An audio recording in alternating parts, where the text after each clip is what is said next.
Okay, my name's Laura Sanchez, and I'm the program coordinator for the Sandy Spring Museum. And I want to welcome everyone to the Makers Among Us Show and Tell Session 2. I have a brief statement to read from the museum, and then I will do a brief introduction of Gabby Mendick. During these very difficult times that we have experienced as individuals and as a country, Sandy Spring Museum too has experienced challenges grappling with the role we play in a system that benefits some at the expense of others. Sandy Spring Museum stands firmly with those fighting against the racism, structural disadvantages, and systemic injustice that have oppressed Black people in the United States for hundreds of years. The United States was built on discriminatory practices that were codified in our legal system, beginning with the dehumanization of Native people, followed by enslaving Black people in bondage as property for the financial benefit of those of white European ancestry. Sandy Spring Museum stands on land that was once a plantation where Black people were enslaved. We recognize that the museum is the beneficiary of a historically unjust system, and we are committed to working toward dismantling systems that perpetuate racism and discrimination in order to build a just and equal society. So I want to introduce you to Gabby, and most of you know who she is, I'm sure. Though Gabby Mendick spends much of her time painting and creating, her greatest passion is for building community through art and music. Gabby received her BA in Film and Media Studies from Tufts University in 2017, and since then has explored her interests working at community arts and music organizations. Okay, Gabby, I'm going to make sure that everyone can share their screen if they would like, and you take it away. All right. Hi, everybody. Thanks so much for coming tonight. Yeah, I wish we could do it in person, but this is a good alternative. Yeah, I was really happy that I was able to put together this exhibit, Makers Among Us, at the Sandy Spring Museum. It's an exhibit of 8 young emerging artists, all between the ages of 15 to 25. And their work is really amazing, and they're so talented and intelligent that you would not think that they're so young and just at the beginning of their artistic journeys. So I'm really excited to hear from a few of those artists tonight. If you're based near Sandy Spring, Maryland, and you haven't seen the exhibit in person yet, you should definitely come over to the museum. It's open on Fridays from 10 a.m. to 8 p.m. There are 2 Fridays left to come see the exhibit. So if you go to sandyspringmuseum.org, you can RSVP to come see the exhibit. They're limiting the number of people and social distancing and sanitizing everything between groups. So yeah, it's a great outside of the house artistic activity to do at the moment. Yeah, and then we'll get started in a sec. If you have any questions while the artists are talking, feel free to type them into the chat and we'll get to them afterwards. Otherwise, you can unmute yourself after the artists speak and ask the question yourself if you would like.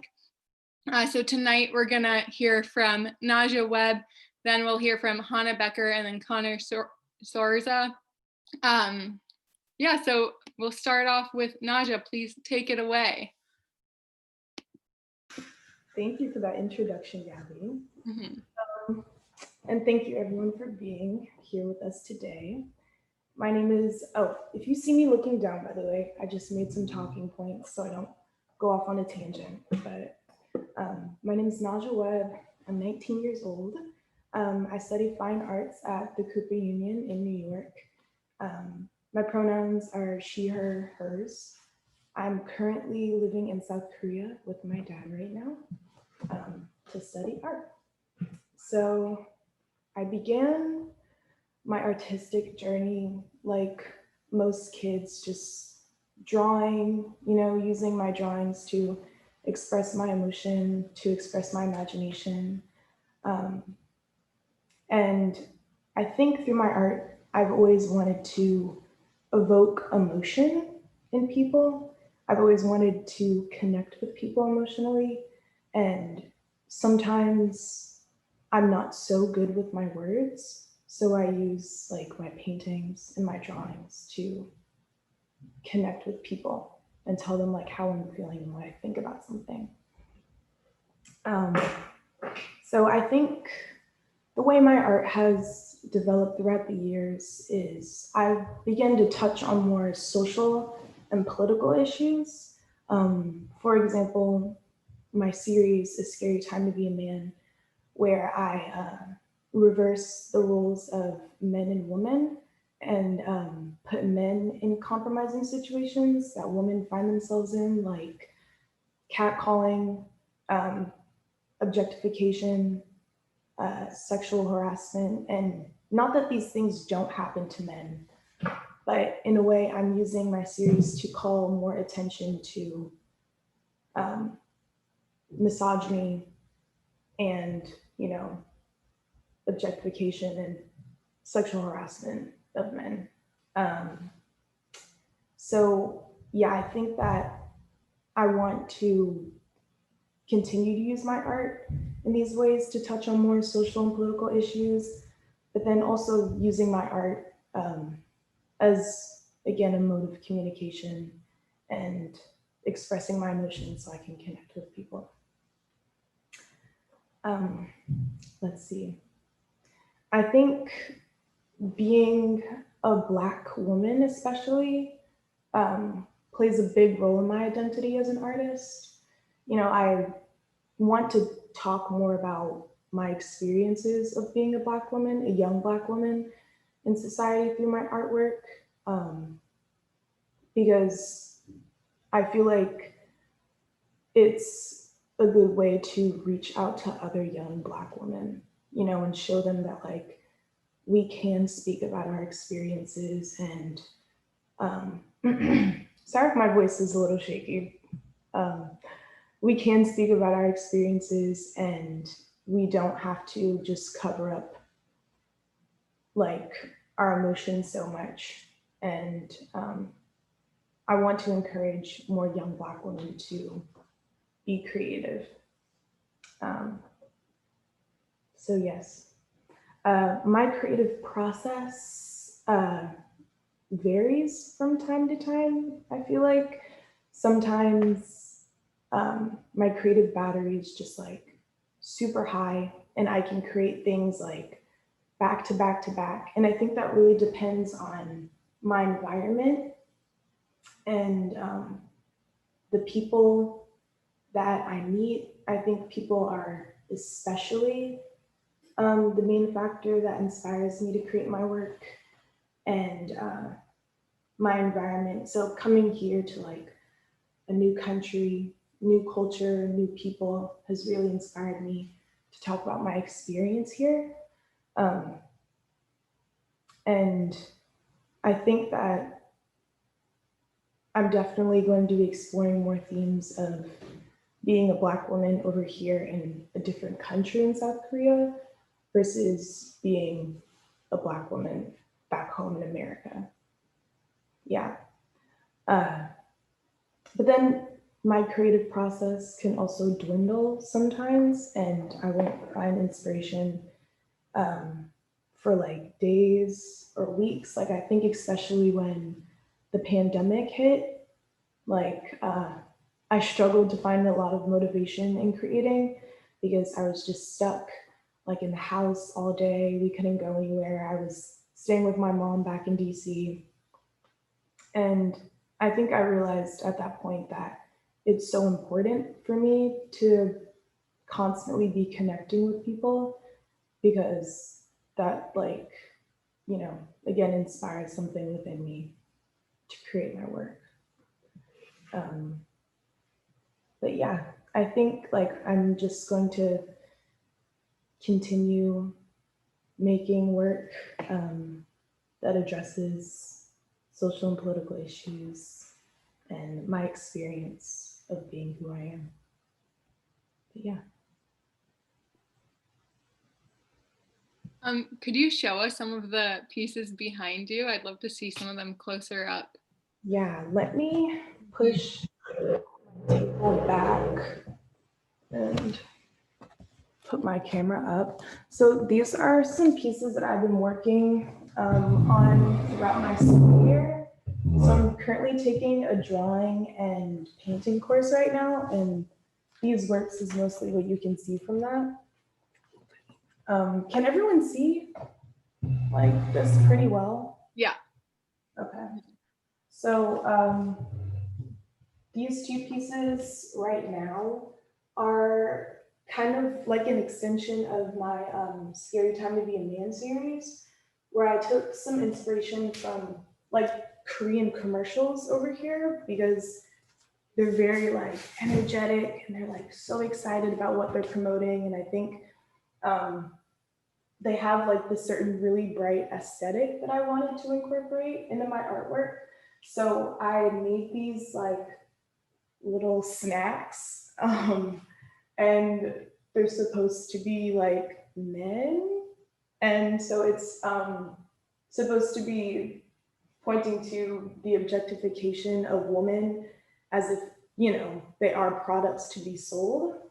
So I just turned men into like these little snacks, and these girls are like promoting them. Like this one is chips, and this one is like little gummy candies. But yeah, these are just kind of thumbnails for now. I think I'm gonna make these into bigger pieces. Like what my goal is for this year is to just like make huge ass piece, make huge pieces and just take up as much work as I can.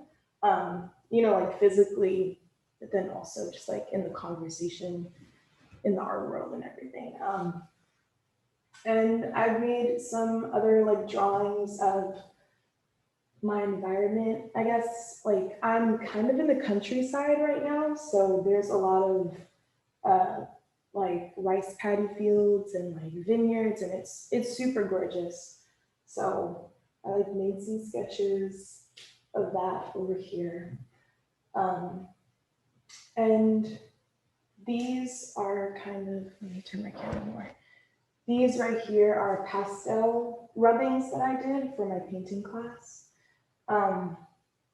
Yeah, just simple little sketches. We're kind of exploring themes of different forms of self, like emotional, physical, just how we as artists relate to the world. So yeah. And then this one is something very experimental. These kind of like 3 pink pieces. I used spray paint for the first time, which was really interesting. I think I'm definitely going to be using that more in my pieces, but this is kind of like a self-portrait where I took my own figure and found like different ways to kind of fit it into a space. But yeah, just, you know, very experimental little sketchy things. But yeah. What has it been like the past few months or the last semester doing art classes remotely? It's been very interesting. I think definitely it's helped me like develop my time management skills because I'm taking a lot of my classes asynchronously. So a lot of classes are happening like while I'm asleep. And, you know, luckily my schools are willing to work with me where my professors record the class and then I can view it at a separate time. But I like it because I think in a way it takes off a lot of the pressure of making work and like anticipating that people are going to see it. Like I can kind of separate myself from school in a way, and it just kind of feels like I'm working like, you know, in my own studio, just very like casually creating work. But yeah, it's been interesting. Could be nice. Has it been like what's it like being in the countryside there versus, you know, being either in DC or New York area in terms of like how you're inspired to create? Yeah, I think, like I said, like the environments here are just like unreal. Like it's so different from my city life back in America. Um, and it's just like a lot of people, you know, and I think that the people over here aren't so used to seeing, you know, African Americans. So they're very curious about like what's going on with us. And I don't know, I think it's very, it's very, it's interesting. Yeah. But I definitely still take the opportunity to go up to Seoul as much as I can. And like, it's such a great city. Like, I think that going up to the city inspires me more, honestly, because the people there are very interesting. Like, yeah, it's a great place for art too. Yeah, and it's really, I mean, I love the new A Scary Time to Be a Man pieces, and they seem a little bit more, again, suited to the environment that you're in now. And as opposed, some of them are hanging in the exhibit. So yeah, they're really great. And yeah, everyone needs to see them. But those ones are a little bit kind of creepier, whereas these ones seem more Yeah, lighthearted and funny, kind of. Yeah. exactly, exactly. Mm-hmm. I think I'm gonna like incorporate that more into my work, but also continue to like push that boundary and like not be afraid to just make it extreme as possible. Does that make sense? Yeah. Yeah. Do you feel like your artwork has a specific audience, or do you want to have a certain audience? No, like I want everyone to look at my artwork, because I think that this message that I'm portraying through my work is something that everyone should be aware of. So yeah, my art is really for everyone. Yeah, well, I agree. And yeah, do you have anything else that you want to share, Naja? And nothing that comes to mind. Well, if anyone has any further questions for Naja, feel free to keep putting them in the chat. We can come back to them at a later time. But yeah, thank you so much. And yeah, the pieces behind you are amazing, and the ones in the exhibit are also really, just really interesting. You could look at them for a long time and see, yeah, a lot of new things. We keep looking at them. And so next up, we'll hear from Hannah Becker. Hi, everyone. Thank you, Gabi, for putting this on. And it's really cool to be part of this community and all of these artists. It's a huge honor. I went to WashU in St. Louis for art school, and I have a bachelor's in fine arts. And it's very cool to be a part of all these young artists and kind of remembering what it's like, to talk about your artwork. And I'm always thinking about social issues, but I haven't really had the opportunity to make art about that recently. So it's just, I love seeing everyone's art. So right now, I'm working for Operation Warp Speed for a coronavirus vaccine research. So, and I've just gone through a whole post-bac, so I've taken like a million science courses, and it's really inspired me to make art. And so you might know my art if you went to the exhibit. It's like the science slides. I can pull that up right now if I'll share my screen. But I think we all know, when we're at a young age, if we're artists, at least that's what I think. So again, from a young age, I've always been drawn to, making art. Here, let me do this. You present. And yeah, so what I noticed about the art world, and including in my own work, we create a lot of beauty. We bring a lot of beauty into the world.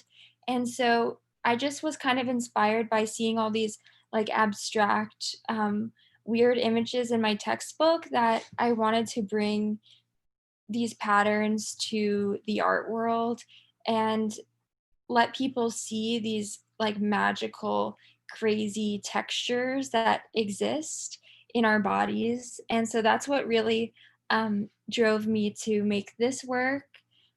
And I've always kind of had this push and pull between art and science. And both my parents are doctors, and it's been really nice to, come back home and be friends with Gabi because she really values art, but I don't really come from a background where um, that's valued. So it's always been this like push and pull. And I call this a self portrait because, I'm trying to kind of make art matter in a way by connecting it to science when in reality, like art saved me, I would say. And the same reason, people talk about recognizing community in art and realizing you're not the only one experiencing and feeling these things. So that's kind of what art has done for me. But this was one of my early works, kind of um, needing to make art matter in the world that I grew up in. Um, but I do really think it matters. It's very important. And so this is also kind of some of my early work where you make art to express your emotions and just going through some, yes, I guess it was, you don't really recognize their hard times, but your art can kind of show you their hard times. So this is something where, yeah, I guess the human body is like pulled in all these different directions, um, kind of impersonal in a way. And I love abstract. This is like a leg, and I tried to actually do the pose recently, and I don't know if that's actually possible to like get your arm over your leg, but that's what that is. And this is later on in my artwork. I kind of did social pieces, and so because I went to school in St. Louis, I got to make work for the St. Louis Art Museum, the St. Louis Museum of Contemporary Art. And so I got really into performance work. And so I made this piece to mark my territory because I didn't know, I know that this kind of shows the amount that I was sheltered as a kid, but I didn't really know that like sexism and racism existed when I was in high school. And when I got to college and started learning all these things, I was just like, oh my God, why aren't we doing anything? And so this work is just kind of a response to me finding out that like less than 1% of museum artwork is made by women and people of color. And so I just was like marking that. I was marking the museum as my territory to show that like that is a place where we can be and it's our territory. And I actually I don't have a lot of my work because I wish that I like would value. Gabi has gotten me to value it more, but I don't really have a lot of my work saved from college. But yeah, so I wish I had more here to share. I just have kind of like my basics that, at the beginning of college, you kind of like go through, classic drawing and stuff like that. And I really, really do love photography. I would say that's what I love the most, like photography and video work and like performance work. But this is a self-portrait. I really do love film photography.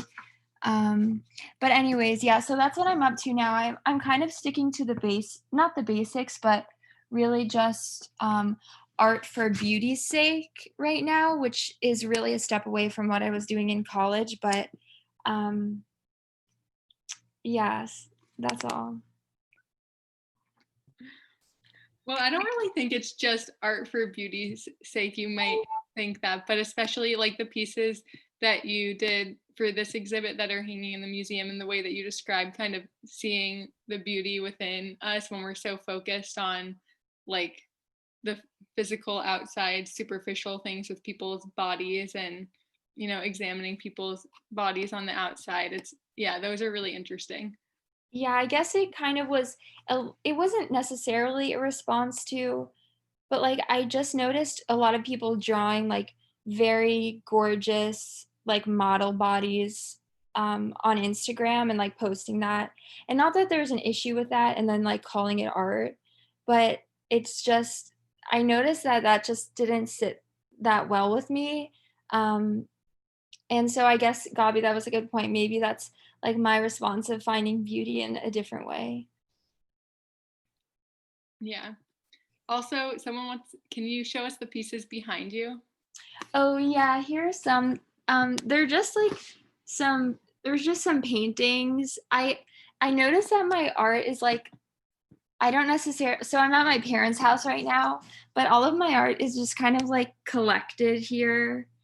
Um, I don't know. I think my parents could be embarrassed to put it up, or not embarrassed, but it's like a little dark, I would say, not on purpose, but yeah. And here's like another piece. Um, I had like I it's it's so interesting looking back on the art that I made in college because I'm like I can't believe I was brave enough to do that.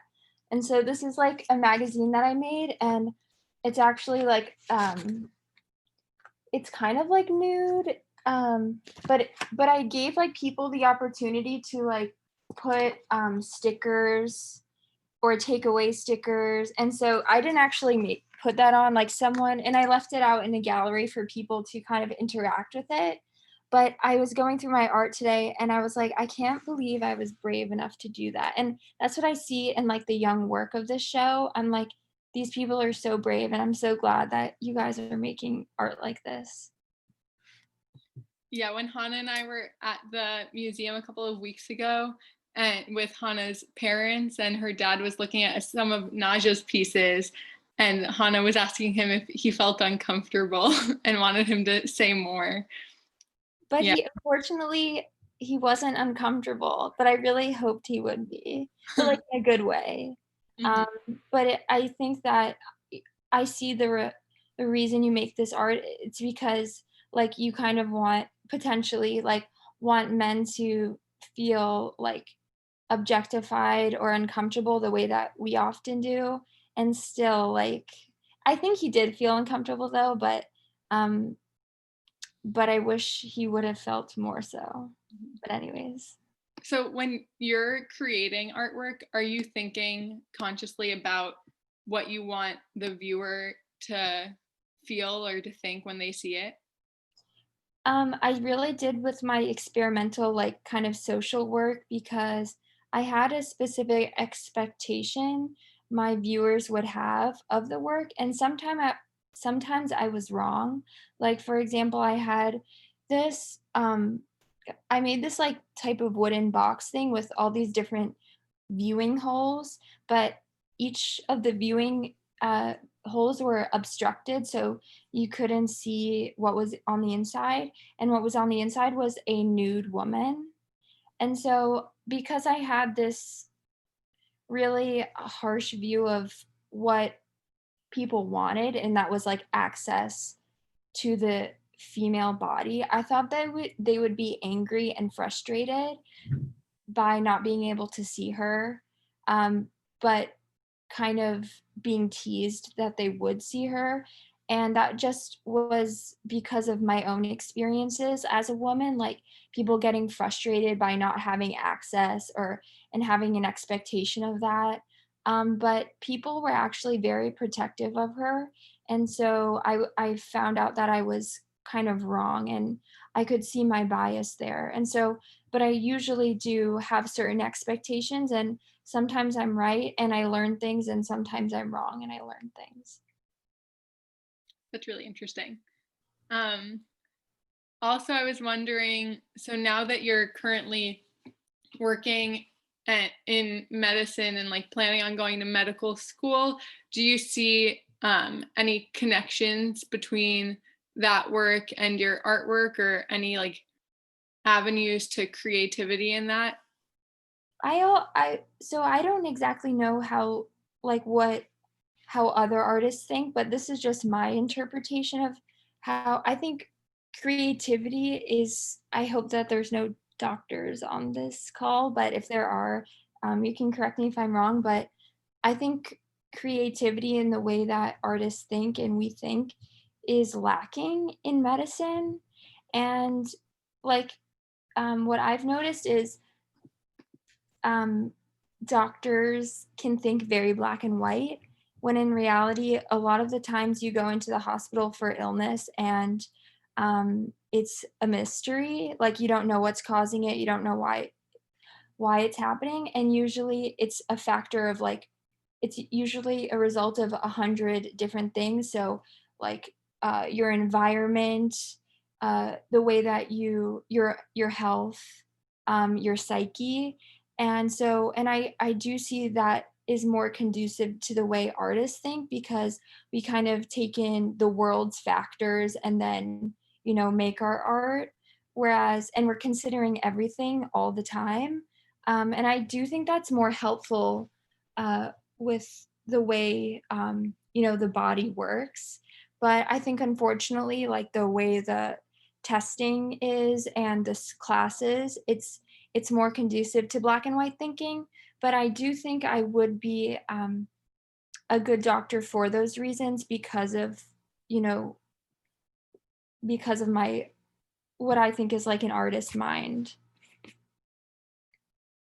At least I hope. I hope that. I don't know. Yeah, I'm sure you would have something very important and unique to add that's lacking in the field. Yeah, can you wait, can you actually show us like more close up or talk about these two pieces behind you? Especially, I really like this one. Yeah, that one. Thank you. This is just my friend Megan. And I lived with her for a little bit. And this was actually one of my first paintings ever. I made it with one of those spatulas.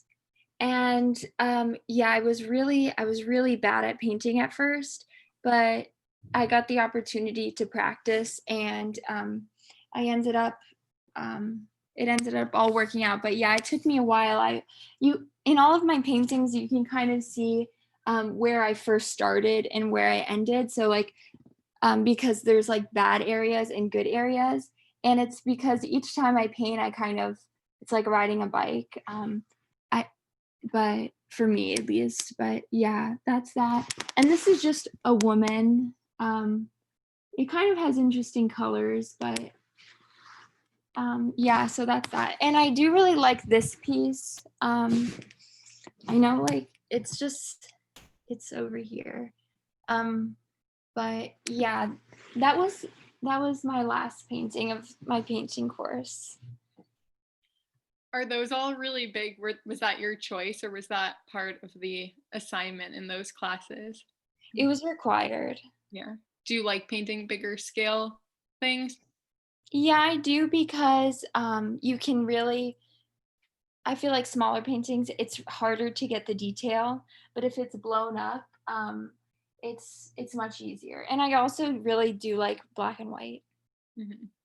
That's why I like photography also. I do love like just all the shadows and light and stuff. I do think photography is like my first love. But yeah, just thank you, Gabi, so much for letting me look back on my art and think about it.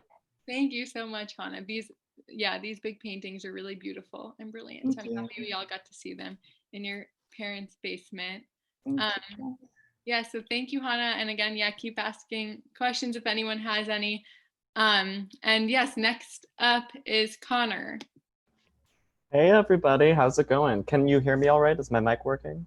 Yes. Beautiful. All right. So my name is, first, thank you to Gabi and to Sandy Spring Museum for putting up a wonderful show with lots of great art.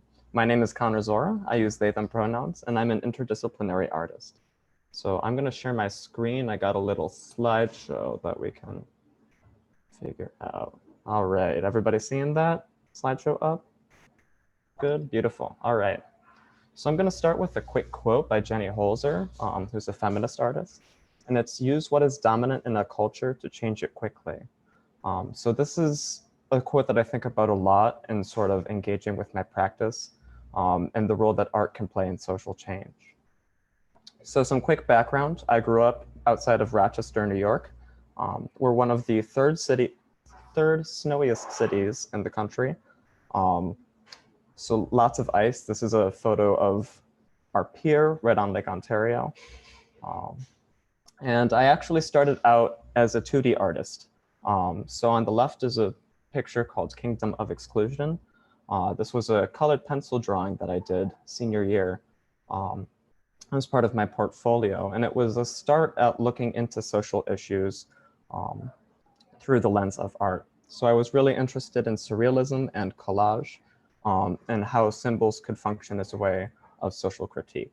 So for this piece, I was talking about the gay marriage ban that still existed in some states at this point. This was prior to the Supreme Court case, Obergefell versus Hodge, that legalized same-sex marriage nationwide. And so looking at the way that imagery, right, the elephant, as a symbol of Republicans, etc., can respond to social issues. And then the right is an oil painting called Facets of the Self. So this was a self-portrait that I did once I started college, which I went to college at the Maryland Institute College of Art, which is right up in Baltimore. And so while I was there, I started shifting into more 3D materials, kind of playing around with things. On the left is a piece called Pay It No Mind. It's a portrait of Marsha P. Johnson, who is one of the Black trans women who started the Stonewall riots and the movement for gay liberation. And so it's a multi-panel painting. Towards the left, we've got some shot glasses, one whole and one broken. And the sort of story of the night of Stonewall is that when the police came to raid the Stonewall Inn, Marsha shouted, "I got my civil rights," and hurled a shot glass at the police officers. There's lots of different accounts of who started what and how the night went down, but that's sort of one of the legends. And the right is a self-portrait that I did with embroidery thread on Duralar and on cotton. And so this is another shot just of the screen laid over the self-portrait, looking at a process of thinking about identity as something that we construct, something that can be made and unmade, specifically in terms of closet as a queer person, right? So when do we come out of the closet versus when do we closet ourselves is something I was interested in. So I started college in 2015, 2016, obviously Trump was elected. And so there was a much bigger imperative to make social work. And so I started by protesting in Baltimore, and my first sort of pieces that I made responding to this were taken at the Inauguration Day protests in 2017. So J20 was the protest event. It was the day before the Women's March, where people from all around the area came to DC to protest everything that Trump stands for.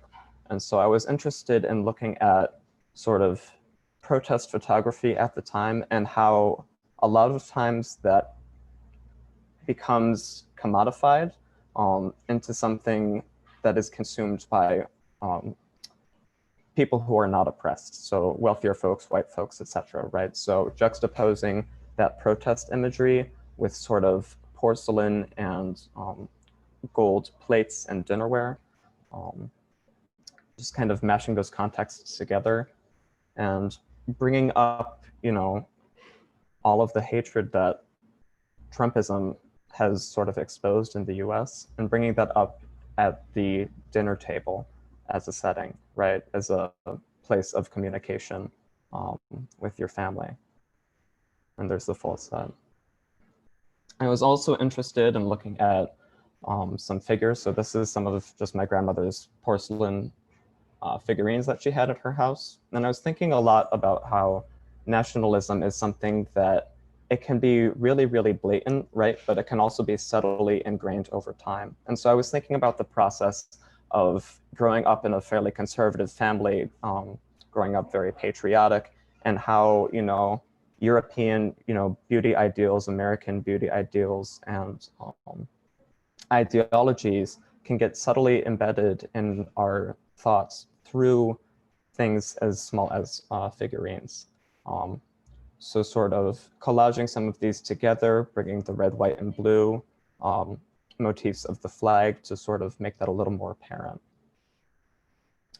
The Charlottesville Nazi rally happened in August of 2017. And like everybody, for the most part, I was absolutely horrified and disgusted by what went on. And so for this piece called Charlottesville Rally Vase, I was interested in a similar process that I had for my J20 dinnerware. But for this, I wanted to make a much bigger sort of statement. So this vase is roughly 3 feet tall. It's made out of earthenware and Maiolica clays. And I was looking at historical European ceramics, right? So we think blue and white is such a common thing that we may see as daily objects or around. But there's a lot of really interesting histories that are embedded with that. So you can see in the top right image, the top of the vase has this little brown area on it.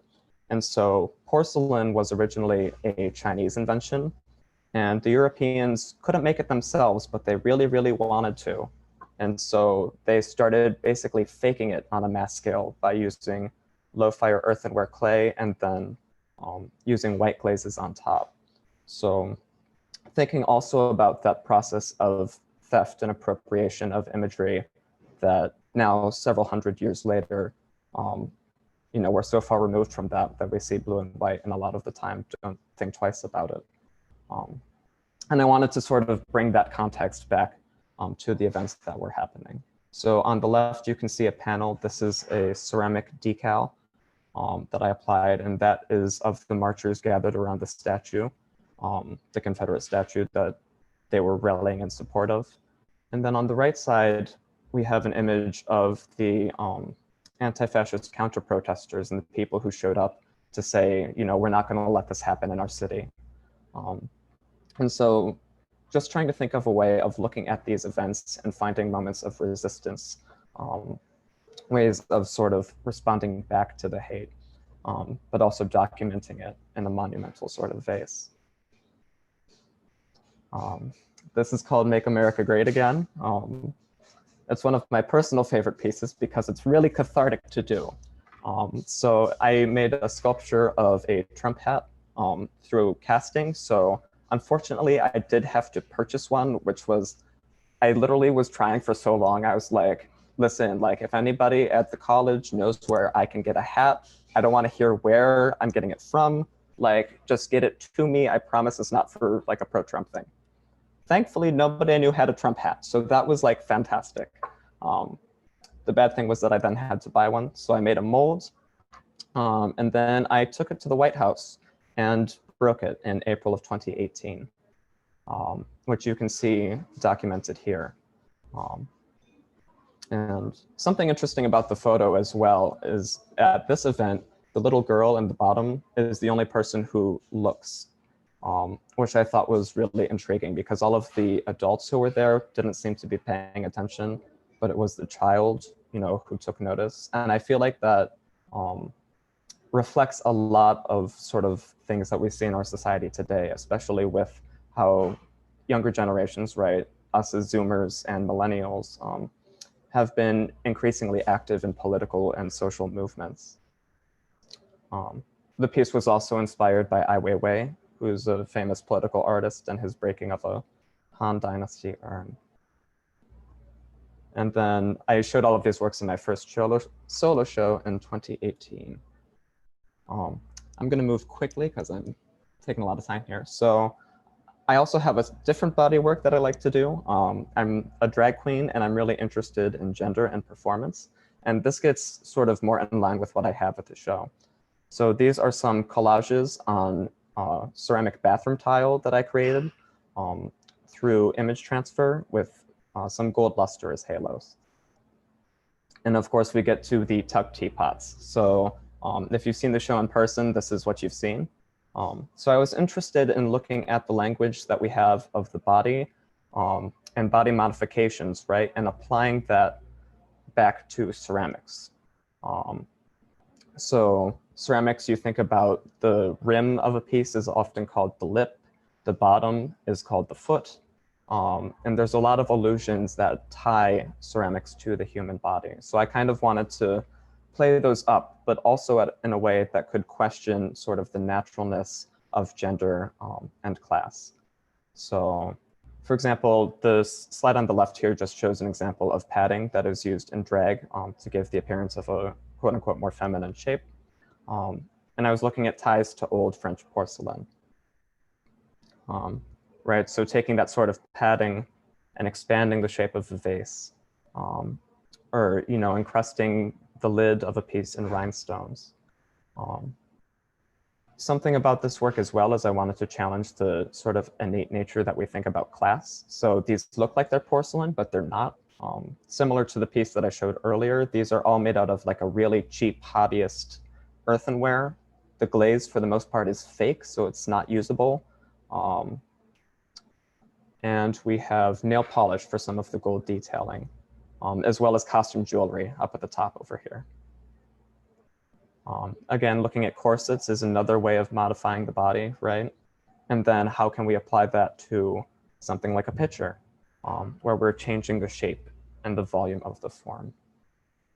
Or what happens if we take, traditional French pottery and we put it in drag, right? Give it a full corset, necklace, some jewelry, bedazzled top, fishnet motifs on the base, etc. And that culminated in my thesis show in 2019 called What's the Tea?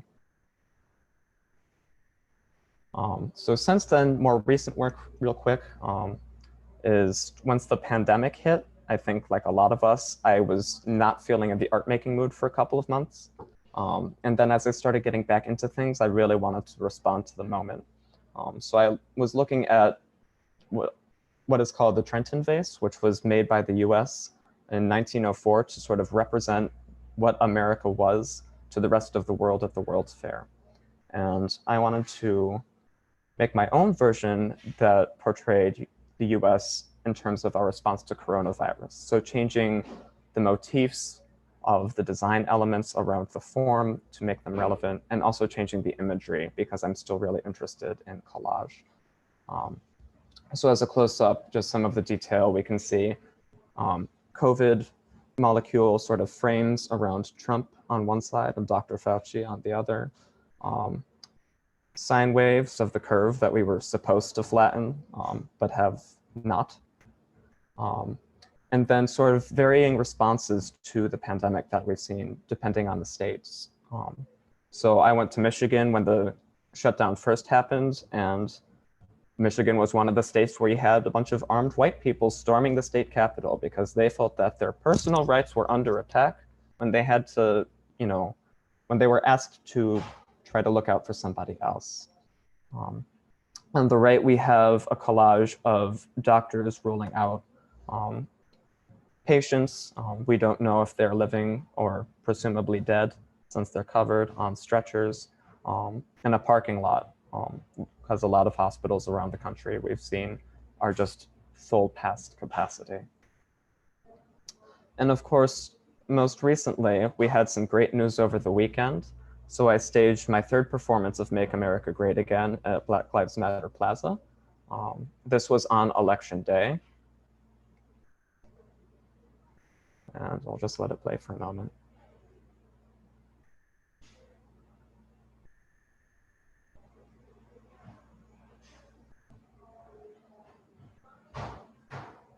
So I imagine that we all were probably very relieved by the good news over the weekend. Still lots of work to do, but we've made a positive step forward.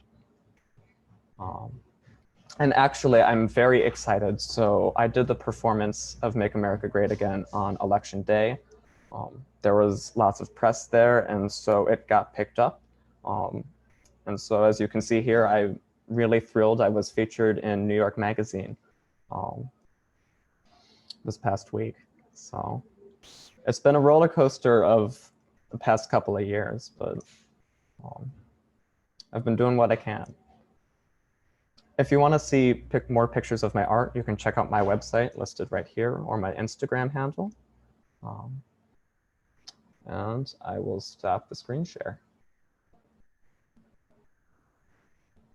That was all, yeah, so fantastic. And yeah, I have a lot of questions, so I'll ask a few of them. And if anyone else has any, please, yeah, unmute yourselves and ask or write to the chat. But yeah, a couple of more technical questions. So I was wondering, at first I was gonna say it must be just the tiniest bit painful to make those hats and then drop them and watch them shatter, I would think. But if you're using a mold, I'm guessing it's a little bit less work, like mold creating them. Yeah, because they're so perfect and nice looking, the hats themselves. But yeah, so mold making is a really wonderful process. It's used industrially. That is how pottery is produced in mass, right? If you think of things that you see at Target, they're using a plaster mold. The other thing, I'm gonna roll back this way, is that it lets you get really, really detailed. So I have one of the hats, or the broken one actually from this weekend, but you can see molds allow you to pick up things as tiny as individual stitching running along the side of the hat. So it's both an efficient method of working, but also one that lets me create these really hyper-real objects. yeah, that's so cool. You can like see the embroidery of the lettering. Yeah. Also, so the vases that have, and the yeah, dinner set that have the photographs on them, how do you get the photographs onto those? What's that process? So that's a process called decals, where basically when you're working with ceramics or clay of most kinds, you run it through a kiln, right? We fire it to a couple thousand of degrees so that it changes from clay into ceramic. And you do it several times for each piece at different temperatures, depending on what you want to do. So those photographs that I did as transfers were printed using a special decal printer, which is basically a printer that's been modified to use inks and pigments that can withstand temperatures of, I want to say like 1400 degrees. I don't remember exactly off the top of my head. Cone 018, if there's any ceramics people here. But it prints them onto a gel surface, and then I apply it like an image transfer, where I put it in some water, the gel separates from the paper backing, and I'm able to place it on the glazed ceramic objects, and then I run it through the kiln. Cool. Very interesting. It's also really interesting to hear about how you think about the actual materials that you're using, and the different types of clay, and both historically what they've meant and culturally their meaning, as well as like the costs and who has used them and in what context. Like, when did you start doing that, or how did you come to think that way? Are those things that the histories, are those things that you learned in school, or that you've learned about yourself on your own time? Yeah. So some more background. I didn't do clay before college, like at all. It was an elective that I took. But when I was in my foundation year, first year of school, I had a sculpture professor who basically rocked our world. And she would give us these really weird assignments where like she would take her cell phone and put it on the table. And then she asked us to critique it for like an hour.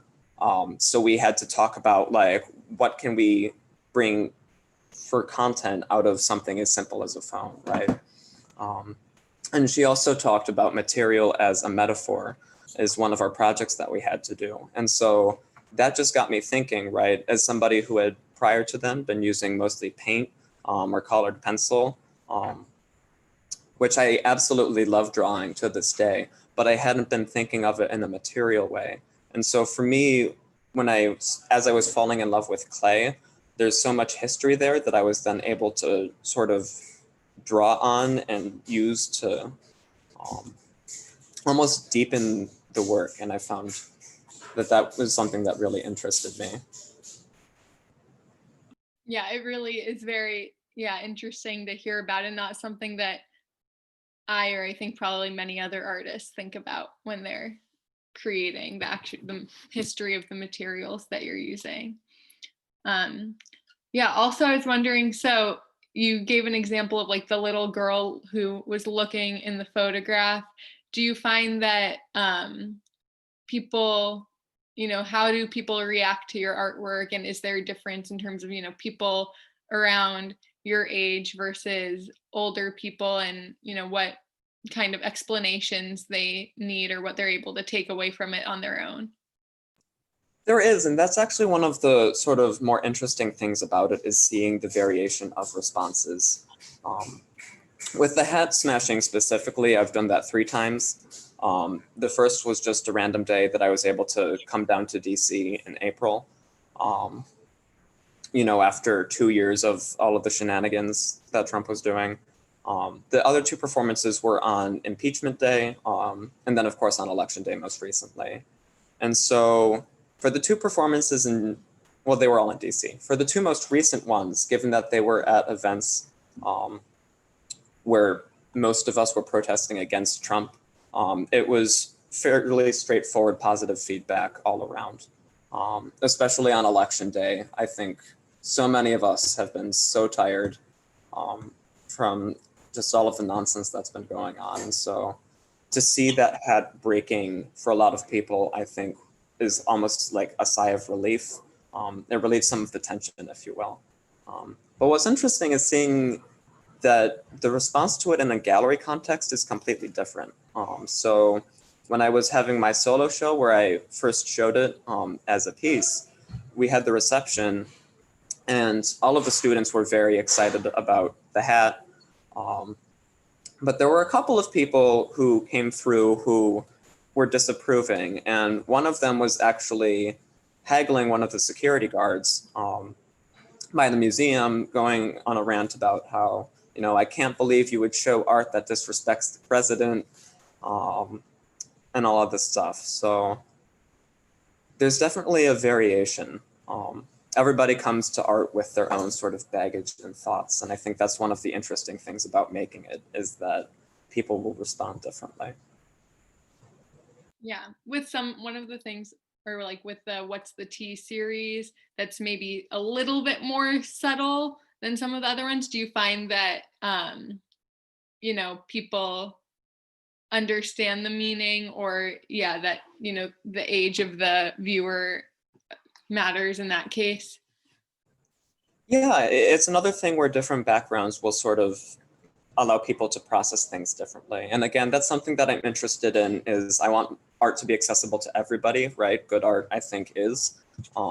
But I also like it when art is maybe accessible in different ways to different people, right? So as a queer person, folks who are into drag culture, are into LGBT culture more broadly, are going to get a lot more of these sort of subtle references between the corsets, fishnet tights. If you look at the lids on the teapots, on the pink and blue ones from up top, it resembles a pasty, which is a nipple cover that's used by some drag queens when they're performing. And of course, the tucked spout is a dirty joke. So different people are going to come to that with different levels of understanding. One of the cool things about that is that, at my thesis show, I was able to show my work to my grandmother, and she thought it was just absolutely lovely. Because if you're not sort of in the know of these different signs and signifiers, you just see it as, that's pretty. Yeah. Yeah. Do you find, is it like easy for you to share those pieces and talk about them? Maybe not necessarily with your grandmother, but with other strangers or other people seeing your work for the first time? Yeah. The What's the Tea series is fairly popular because they're also, like, aside from being like draggy and, really invested in LGBT culture, they are also just like generally they look nice. But one of the cool things as well is that, so the teapots that are in the gallery, I made them all so that they are functional, but they're not practical. So Next time I go in, maybe we could even try filling one up with water. And I designed them so that what happens is a normal teapot you fill up with water and it doesn't do anything because the teapot's supposed to hold it until you pour it, right? You don't want to leak. Because the spout is tucked on these ones, I made it so that you fill it up with water and it immediately starts dribbling all over the table. And so it basically looks like the teapot is peeing itself.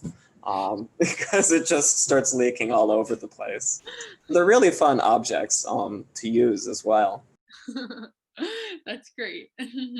And speaking of, so I see there some of the like mugs behind you on the table. Are those similarly not functional, or do you use those ones?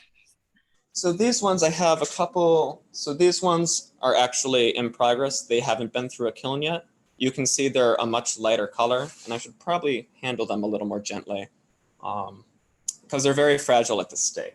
And so they get fired one time to turn them into bisqueware, which is like the consistency of a potted plant at a store, right? Like a terracotta sort of thing. Post-firing with glaze and everything, we do it a couple of times. They get nice and glossy. For these ones, I wanted them to be actually functional, so they're fired to the proper temperature with actual glaze, so it's a food safe surface. And then these have, I don't know if y'all can see, gold 22 karat detailing on them. But yeah, I wanted to see if I could make the ware actually functional for folks who don't just want to sit around and look at their teapot. Yeah, so you're still adding to that series. Yeah, do you find you want to kind of continue and build on that in addition to as you're working on new things? Absolutely. Part of the original reason for starting that series is that I had just finished for the moment, the first body of political work that was focused on Trump. And it's just like when you're thinking about that all day, every day, it gets really exhausting. And so I wanted to focus on something joyful instead of something negative. And so I found that, in my practice today, it works really well where I'm able to, be working on these really fun, sort of happy, celebratory mugs in one sense, but then also create work that's dealing with issues that are ongoing. Especially, the election is over, but there's still work to do. And so there's still work to be made and work to be done. And so it continues. Yeah. Well, on that note, do you have anything else that you want to add, Connor? Not myself. Thank you so much for putting this together. Yeah, thank you. I mean, all your work is very, very powerful. And yeah, congratulations on some of the exposure and coverage in New York Magazine. Thank you so much. Fantastic performance piece.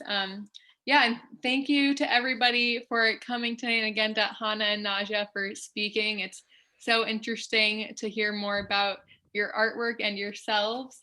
And yeah, you're all so talented and intelligent and creative, and I'm very impressed and amazed.